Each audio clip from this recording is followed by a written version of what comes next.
yet. They're just raking us over the coals. Well, they are going to rake us over the coals. It's their missiles with the Russians that flattened every one of our cities in 2009 and 10. That will be the attack of Russia and China. A lot of prophets have seen that and trying to warn about, and I've seen it for 2009, that all of our cities are flattened by Russian space weapons. And the Russians and the Chinese band together because Russia just wants to destroy the United States. China wants the land. And so they're going to have an agreement to where China is allowed to have the land here, and it'll be Russia that helps them get it. They're going to use their space weapons against our cities.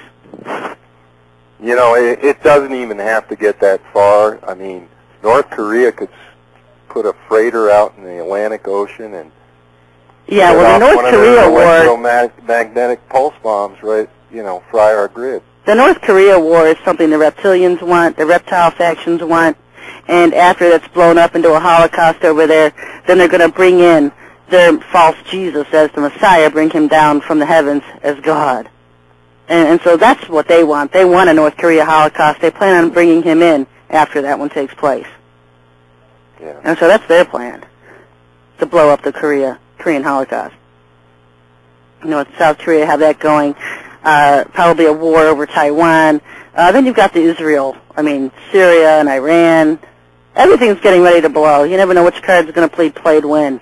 Yeah, it's ratcheted up here. Yeah. Pretty big.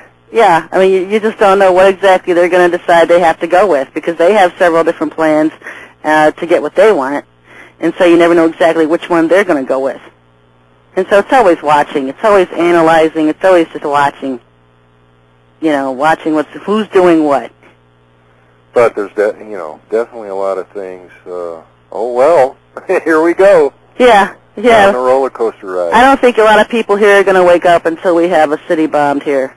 No, most people are, they're still going to baseball games and tracking the scores and totally oblivious. And that was part of their plan, to get them drunk in their entertainment. Yeah. Get them drunk in sports and entertainment, so they're not paying attention to what's going on the political horizon. That was all that's part of the plan. And it's worked very well. I have one of my biggest challenges is dealing with my family.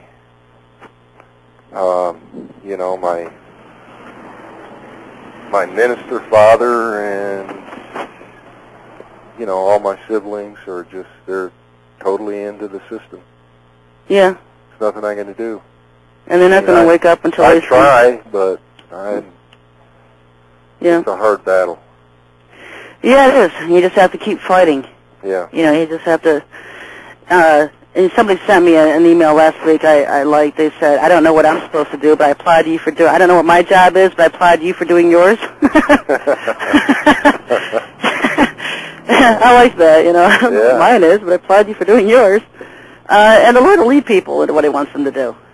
Right. Usually when you start wondering what is it I'm supposed to do, you're just already doing it. You're already doing it. Yeah, we don't realize that. We think we need to, go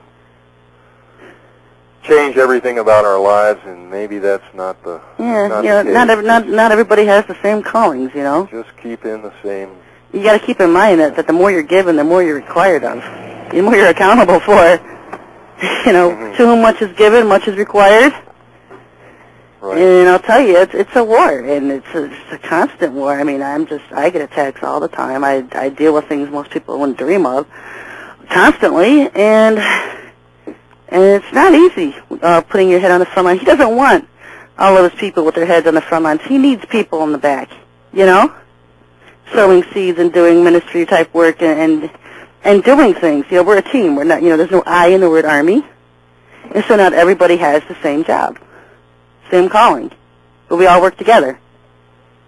And that's all, if everybody just listens to what He's telling them and listens to the Most High, then we're all on the same page. We're all on the same page for all those listening to Him, because He leads us all on the same page. We can't all do the same thing. Yep. No, you're right. Good thought. Good thought. Well, good talking to you, Sherry, and I'll be hoping to call you back sometime. All right, call anytime. Okay, thanks. All right, God bless. Thanks for calling in. Listener call-in line, folks, 260-356-2611. Good to hear from folks. It's been a quiet summer. Seems like a lot of people taking off. And I haven't heard from John. I still don't know where John is. Somebody sent me an email last week asking me how John was, and I haven't talked to John, so I don't know. Listener call line 260-356-2611. I'm going to get back to this Stargate, because this is what they're doing, this Lion's Gate that the Discovery Shuttle was trying to shut. What they're using is Isaiah chapter 13 and Matthew chapter 24 and John 10. They're trying to state that all this leads to a gate, and this gate corresponds to the second coming of Christ, and it involves the star of Sirius, December 25th, in human sacrifice. And so we know that this isn't our Jesus Christ, our Yahushua. They're using this in conjunction with their own coming of Jesus Christ, who is Sananda, or Jermaine, whichever one they pull off. Probably the Sananda one, because he's the most deception, the biggest deceiver one. But we do know Maitreya will probably come first as a world teacher to prepare the world for the coming of Sananda. I look for Maitreya to come first, and then Sananda will come. But that's my thoughts on it. I don't have as a saith the Lord on it. It's just something I've always been led to believe. And so they're using this gate, the opening of this gate, which the hottest month for this is July, now, to herald in their own Christ.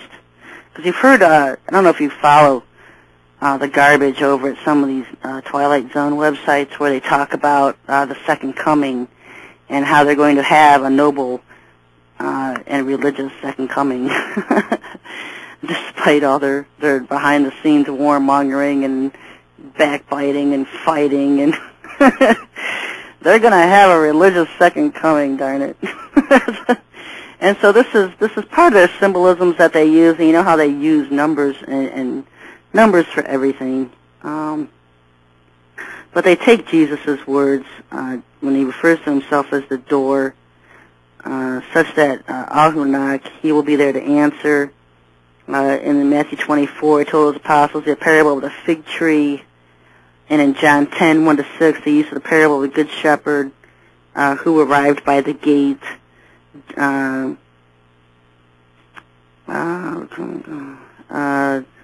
that's what they're using with this whole Lion's Gate thing. I would tell you to do a Google on Lion's Gate.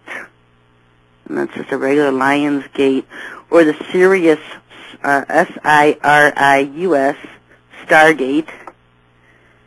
Because that's what they're trying to do, because the New Agers, the opening of this Lion's Gate is this month, till August 8th.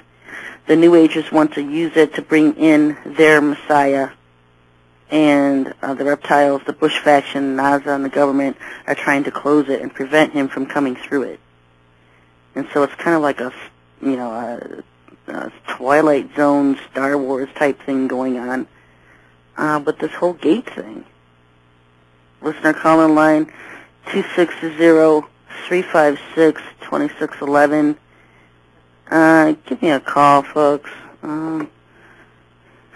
Just try to go through this, I guess. See if there's anything else I can pull out of this info. God, this Lionsgate.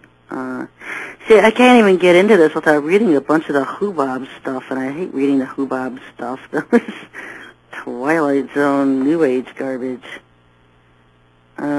Sirius Stargate activates the Lionsgate of 2005 is activating the Goddess or Paradise Matrix, and so that's what they're trying to do. Is they're activating this matrix, and it introduces new energies to the Earth, and so they're trying to take advantage of these new energies that are coming to the Earth.